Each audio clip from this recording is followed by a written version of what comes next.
know our powers. District y'Ibanda nemara za district ezitwire nizikora kurungi kandi katunga omwanya gwa kashatu omu ihanga ryona mu kushijuma abakozire gye ofisi y'enganzi y'ihanga omu mwaka gwa 2023-24 omu kuheereza kurungi abantu.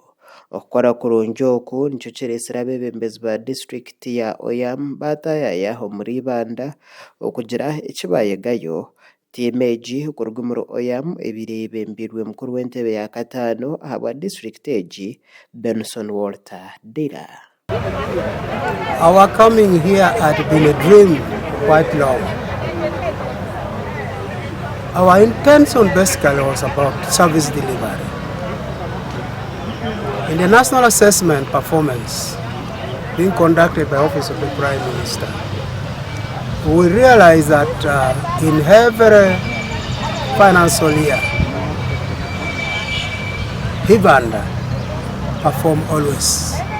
Omukuhano bwenje abeebembezi ba district y'Ibanda harimu speaker wa district egi Godwin Muhumuza Oranya bagizire ngu okukora kurungi omu kuheereza abantu hamwe n'okubasya abantu obuheereza n'ekirungi aha kukwatanisa okuri omu beebembezi ba Ibanda district. Make sure that councillors also do monitoring of government projects.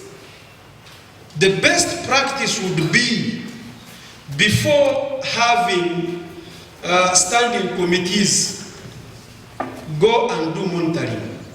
Kumukugira abeebembezi bakutwara district bakumaho bakugitwara bakumaye bakubasa kugikozesa nikireeta district yabasa kukora gye. Then na n'ekindi no kugira obumwe tunka district y'Ibanda tuyina obumwe. Abeebembezi kuruga mu district ya Oyam bagizire ngu okumara emyaka mingi district yabo etwire nekora kubi kandi obwahata nabo nibenda kuhayanira omwanya gw'okubanza na za district ezindi. I so much love the speaker of Ibanda even before coming to Ibanda, although it is not the reason for choosing Ibanda. I want to make that very clear. I just love the way he always handles issues whenever we meet at UDICOSA and so many other forums.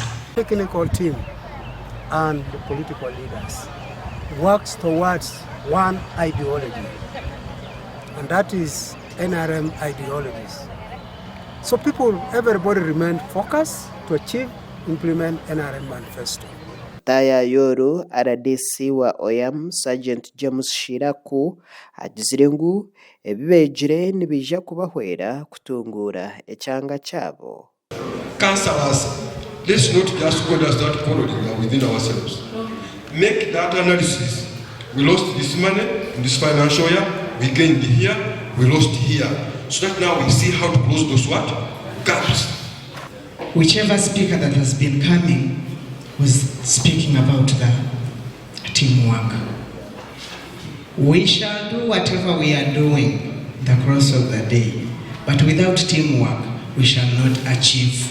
Okushijuma emikoro ya district hamwe na za municipality ofisi y'enganzi y'ihanga nereeba munonga omu by'amagara eby'obwegyese amaizi hamwe n'obuhangwa bw'ensi etyo eheereza emyanya kandi omwaka oguhwire district ya Kiruhura hamwe n'Isingiro nizo zasingire za district zoona.